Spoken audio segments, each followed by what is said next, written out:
सरकार से जब देश के लोग मांग करते हैं कि महंगाई कम कीजिए, तो सरकार कहती है पैसा नहीं है।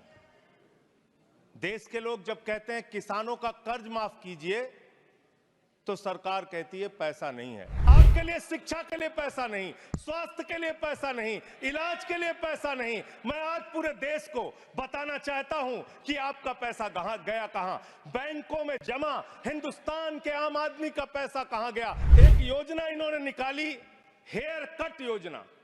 अंग्रेजी में उसका नाम दिया हेयर कट, यानी बड़े बकायेदार जो हजारों करोड़ के बकायेदार हैं, उनका हेयर कट यानी मामूली कर्जा उनका माफ करके ज्यादा कर्जा उनसे वसूला जाएगा। इसकी सच्चाई क्या है? हेयर कट के नाम पर आपने गर्दन कट किया है। 5,44,000 करोड़ रुपए, 5,44,000 करोड़ रुपए जो बकाया था 43 कंपनियों का, उसमें से 3,53,000 करोड़ रुपए आपने माफ किया है। मान्यवर, सरकार से जब देश के लोग मांग करते हैं कि महंगाई कम कीजिए, तो सरकार कहती है पैसा नहीं है। देश के लोग जब कहते हैं किसानों का कर्ज माफ कीजिए, तो सरकार कहती है पैसा नहीं है। देश के लोग जब कहते हैं अग्निवीर जैसी योजना इस देश के नौजवानों के साथ और भारतीय सेना के साथ एक धोखा है सरकार का, इस योजना को खत्म करके पुरानी सेना की बहाली कीजिए, सरकार कहती है पैसा नहीं है। इस देश के कर्मचारी मान्यवर करोड़ों की संख्या में सरकार से मांग करते हैं कि हमारे पुराने पेंशन की बहाली कीजिए, सरकार कहती है हमारे पास पैसा नहीं है, हम आपकी पुरानी पेंशन बहाल नहीं कर सकते। इस देश के रेहड़ी पटरी वाले जब कहते हैं हमारे ऊपर कर्जा है, छोटी मोटी दुकान लगा के हम अपना रोजगार चलाते हैं, हमारे कर्ज को माफ कर दीजिए, सरकार कहती है पैसा नहीं है।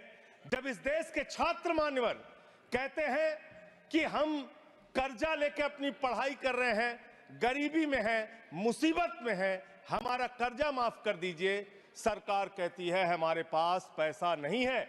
मान्यवर, मैं आपके माध्यम से इस सरकार से पूछना चाहता हूं, छात्रों का कर्जा माफ करने के लिए आपके पास पैसा नहीं है, लेकिन इलाहाबाद विश्वविद्यालय का वो अजय यादव छात्र जो अपने हक के लिए वहां की विश्वविद्यालय के छात्र संघ की बहाली की मांग कर रहा है, उस पर 35 मुकदमे आपने कर दिया।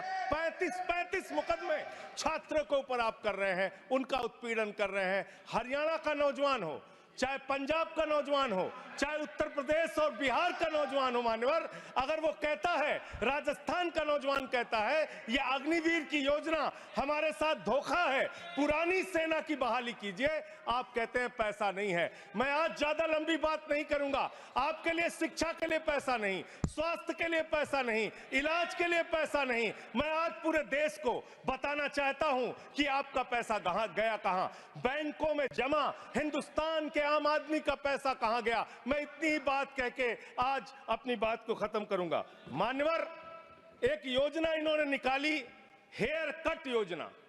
अंग्रेजी में उसका नाम दिया हेयर कट, यानी बड़े बकायेदार जो हजारों करोड़ के बकायेदार हैं, उनका हेयर कट यानी मामूली कर्जा उनका माफ करके ज्यादा कर्जा उनसे वसूला जाएगा। इसकी सच्चाई क्या है? इसकी सच्चाई क्या है मान्यवर? 5,44,000 करोड़ रुपए का कर्जा 43 कंपनियों का बाकी था, मात्र 43 कंपनियों का, और उसमें से 3,53,000 करोड़ रुपए इन लोगों ने माफ कर दिया। 3,53,000 करोड़ मान्यवर, ये पैसा उतना पैसा है मान्यवर जिससे देश भर के रेहड़ी पटरी वालों को राहत दी जा सकती है। ये पैसा उतना पैसा है मान्यवर कि अग्निवीर योजना को खत्म करके पुरानी सेना की बहाली की जा सकती है। ये पैसा उतना पैसा है जितना कांग्रेस की सरकार में 70,000 करोड़ रुपए का किसानों का कर्जा माफ किया गया था। 5 बार ऐसे किसानों का कर्जा 70,000 करोड़ रुपए माफ किया जा सकता है। उतना कर्जा आपने मात्र 43 कंपनियों का माफ कर दिया। मैं उन कंपनियों के नाम पढ़ के आपके सामने बताना चाहूंगा। मान्यवर, वो कंपनियां कौन सी हैं? आप कहते हैं आप दुनिया की 5वीं बड़ी अर्थव्यवस्था हैं, जी हां, बिल्कुल आपने ठीक कहा। आप दुनिया की 5वीं बड़ी अर्थव्यवस्था हैं, लेकिन भारत की बैंकों को आपने कंगाल कर दिया। इसलिए यहां पर प्रति व्यक्ति आय अगर आप देखेंगे तो आप प्रति व्यक्ति आय के मामले में मान्यवर 142वें स्थान पे हैं। यानी हिंदुस्तान का प्रति व्यक्ति आय अगर उसको आप देखेंगे तो यहां का इंसान 142वें पायदान पे खड़ा है, भले ही आप अर्थव्यवस्था में 5वीं बड़ी अर्थव्यवस्था है। वो कौन लोग हैं मान्यवर, और कितना कर्जा माफ किया, कितना हेयर कट किया, आज पूरे देश को आपके माध्यम से पता होना चाहिए। मैं उन कंपनियों का नाम पढ़ के और अपनी बात को खत्म करूंगा, ज्यादा लंबी बात नहीं करूंगा। मान्यवर, एक कंपनी है आधुनिक मेटालिक लिमिटेड, इसके ऊपर कर्जा बकाया था 5,371 करोड़ रुपए। इस कंपनी ने कर्जा चुकाया 410 करोड़ रुपए, 4,961 करोड़ रुपए इस कंपनी का माफ कर दिया गया। एक कंपनी है आलोक इंडस्ट्रीज लिमिटेड, 29,524 करोड़ रुपए इसका बाकी था, 5,000 करोड़ रुपए इसने जमा किया, 24,472 करोड़ रुपए इस कंपनी का माफ किया गया। एक कंपनी है एमटेक ऑटो लिमिटेड, 12,641 करोड़ रुपए इसका बकाया था, 2,615 करोड़ रुपए इसने जमा किया, 10,000 करोड़ रुपए इस कंपनी का माफ कर दिया गया। एशियन कलर कोटेड इस्पात लिमिटेड, 6,567 करोड़ रुपए इस कंपनी का बाकी था। ऑथेंटिकेट करेंगे ना? ऑथेंटिकेट करेंगे ना सर? हाँ, तो ऑथेंटिकेट कर देना। हाँ, कंटिन्यू। मैं ऑथेंटिकेट ज्यादा लंबा नहीं सर, पहले कंप्लीट करिए। ये कॉर्पोरेट अफेयर्स मिनिस्ट्री का है जवाब, कॉर्पोरेट अफेयर्स मिनिस्ट्री का। Sir continue. Sir, Asian colour coated इस्पात लिमिटेड, 6,567 करोड़ रुपए इस कंपनी का बकाया था, 1,538 करोड़ रुपए इन्होंने जमा किया, 5,029 करोड़ रुपए इस कंपनी का माफ कर दिया गया। भूषण एनर्जी लिमिटेड, 2,780 करोड़ रुपए इस कंपनी का बकाया था, 730 करोड़ रुपए इसने जमा किया, 2,000 करोड़ रुपए इस कंपनी का माफ कर दिया गया। Bhushan power and steel limited, 47,158 crore रुपए बाकी था, 19,350 करोड़ रुपए जमा किया, 27,808 करोड़ रुपए माफ कर दिया गया। भूषण स्टील लिमिटेड, 56,022 करोड़ रुपए इस कंपनी का बकाया था, 35,571 करोड़ रुपए इसने जमा किया, 20,451 करोड़ रुपए माफ कर दिया गया। कैटेक्स टेक्नोलॉजीज लिमिटेड, 7,522 करोड़ रुपए इसका बाकी था, 1,266 करोड़ रुपए इसने जमा किया, 6,256 करोड़ रुपए इसका माफ कर दिया गया। 10 एक्सपोर्ट प्राइवेट लिमिटेड, 4,800 करोड़ रुपए इसका बकाया था, 27 करोड़ रुपए इसने जमा किया, 4,773 करोड़ रुपए इसका माफ कर दिया गया।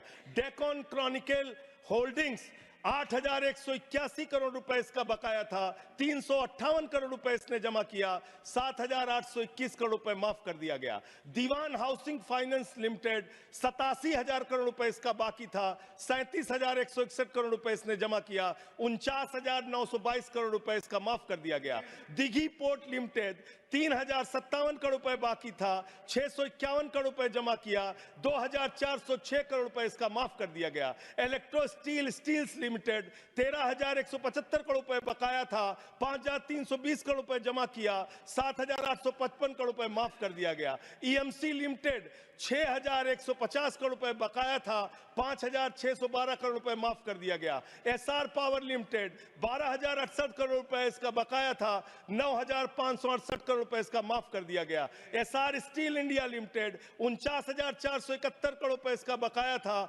8,455 करोड़ रुपए इसका माफ कर दिया गया। Garden silk mills limited, 2,090 crore रुपए इसका बकाया था, 1,372 करोड़ रुपए इसका माफ कर दिया गया। Gupta Infratech private limited, 3,327 crore रुपए इसका बकाया था, 3,257 करोड़ रुपए इसका माफ कर दिया गया। Jet Airways India limited, 7,454 crore रुपए इसका बकाया था, 6,444 करोड़ रुपए इसका माफ कर दिया गया। ज्योति स्ट्रक्चर्स लिमिटेड, 7,365 करोड़ रुपए इसका बकाया था, 3,674 करोड़ रुपए इस कंपनी का माफ कर दिया गया। कोहिनूर CTNL लिमिटेड, 2528 करोड़ रुपए इसका बकाया था, 282 करोड़ रुपए इसका माफ कर दिया गया। Cobra best power company limited 5000 crore रुपए इसका बकाया था, 3865 करोड़ रुपए इसका माफ कर दिया गया। Kumar metallics corporation limited 5607 crore रुपए इसका बकाया था, 5666 करोड़ रुपए इसका माफ कर दिया गया। Lanco Teesta hydro power limited 2503 crore रुपए इसका बकाया था, 1625 करोड़ रुपए इसका माफ कर दिया गया। एलेंको थर्मल पावर लिमिटेड 33331 करोड़ रुपए इसका बकाया था, 33195 करोड़ रुपए इसका माफ कर दिया गया। मोनेट इस्पात एंड एनर्जी लिमिटेड 11015 करोड़ रुपए इसका बकाया था, 8123 करोड़ रुपए इसका माफ कर दिया गया। मुरली इंडस्ट्रीज लिमिटेड 2783 करोड़ बकाया था, 2435 करोड़ रुपए माफ कर दिया गया। Orissa pipelines infrastructure limited 3387 crore बकाया था, 1034 करोड़ रुपए माफ कर दिया गया। आर्किड फार्मा लिमिटेड 3527 करोड़ बकाया था, 2492 करोड़ माफ कर दिया गया। Orissa मैग्नेस and minerals limited 5389 crore रुपए बकाया था, 5079 करोड़ रुपए माफ कर दिया गया। प्रदीप लिमिटेड प्रदीप ओवरसन्स लिमिटेड 2650 करोड़ बकाया था, 2524 करोड़ माफ कर दिया गया। राम स्वरूप इंडस्ट्रीज लिमिटेड 5800 करोड़ रुपए बकाया था, 5500 करोड़ रुपए माफ कर दिया गया। रिलायंस इंफ्रास्ट्रक्चर लिमिटेड 41,000 करोड़ बकाया था, 36,000 करोड़ माफ कर दिया गया। रिको इंडिया 1700 करोड़ बकाया था, 1500 करोड़ माफ कर दिया गया। रुचि सोया 9,000 करोड़ बकाया था, 5,000 करोड़ माफ कर दिया गया। साई बर्धा 4,738 करोड़ बकाया था, 4,103 करोड़ माफ कर दिया गया। SCL मैन्युफैक्चरिंग लिमिटेड 7,242 करोड़ बकाया था, 6,192 करोड़ रुपए माफ कर दिया गया। स्पेनल मेटल प्रोडक्ट्स लिमिटेड 3,632 करोड़ बकाया था, 3,194 करोड़ माफ कर दिया गया। उज्जैन इंटरनेशनल लिमिटेड 3,293 बकाया था, 3,096 करोड़ माफ कर दिया गया। उत्तम गलवा मेटेलिक्स लिमिटेड 3,634 करोड़ बकाया था, 2,523 करोड़ माफ कर दिया गया। उत्तम वैल्यू प्राइवेट लिमिटेड 2,479 करोड़ बकाया था, 1,661 करोड़ रुपए माफ कर दिया गया। जियान स्टील प्राइवेट लिमिटेड 5,367 करोड़ बकाया था, 5,352 करोड़ माफ कर दिया गया। मान्यवर ये मेरे घर में बनाया गया आंकड़ा नहीं है। मान्यवर ये मेरे घर पे बनाया गया आंकड़ा नहीं है, ये मेरे घर पे बनाया गया आंकड़ा नहीं है। मान्यवर मैं अपनी बात कहना चाहता हूं, मैं कंक्लूड कर रहा हूं सर, मैं कंक्लूड कर रहा हूं, उनको चुप कराए। ये मेरे घर के बनाया हुआ कागज नहीं है, ये सरकार के द्वारा उपलब्ध कराया गया कागज है। हेयर कट के नाम पर आपने गर्दन कट किया है। 5,44,000 करोड़ रुपए, 5,44,000 करोड़ रुपए जो बकाया था 43 कंपनियों का, उसमें से 3,53,000 करोड़ रुपए आपने माफ किया है। इसका हिसाब दीजिए। ये भारत के बैंकों पर डकैती है सरकार की, इनके दोस्तों की, इनके लोगों की। मान्यवर बस अंत कर रहा हूँ, अंतिम एक लाइन सर बड़े दुख के साथ अंतिम लाइन कहना पड़ा। 1 मिनट सर, अंतिम ये ऑथेंटिकेट करूंगा sir, I will authenticate it sir, authenticate it sir, अंतिम एक लाइन सर, अंतिम एक लाइन सर, आप सर अंतिम एक लाइन सर दीजिएगा। ये सारा आंकड़ा मैं दूंगा, एनसीएलटी के जरिए होगा सर, ये एनसीएलटी के जरिए होगा। मान्यवर मुझे अपनी बात कहने दीजिए। मान्यवर अच्छा बैठ, एक मिनट बैठ जाओ, आप खत्म कर रहे हैं। एक मिनट खत्म करो, एक मिनट आप खत्म करो, आप इधर बैठ जाओ, आप इधर बैठ जाओ, आप इधर बैठ जाओ। 1 मिनट शांत रहो। ये 1 मिनट शांत रही। ये एनसीएलटी के जरिए होगा ना? ऑथेंटिकेट करूंगा सर, ऑथेंटिकेट करूं। आपने कहा ऑथेंटिकेट करूंगा, कागज रखूंगा सर, और क्लैरिफिकेशन सर कागज रखूंगा, इनके चोरी के कागज रखूंगा सर, इनके भ्रष्टाचार का कागज रखूंगा। ये देश के हाँ। किसानों का कर्जा माफ नहीं करते, अब बैठ जाओ। नौजवानों का कर्जा माफ नहीं बैठ करते। जाओ, मैं मैं कागज रखूंगा सर।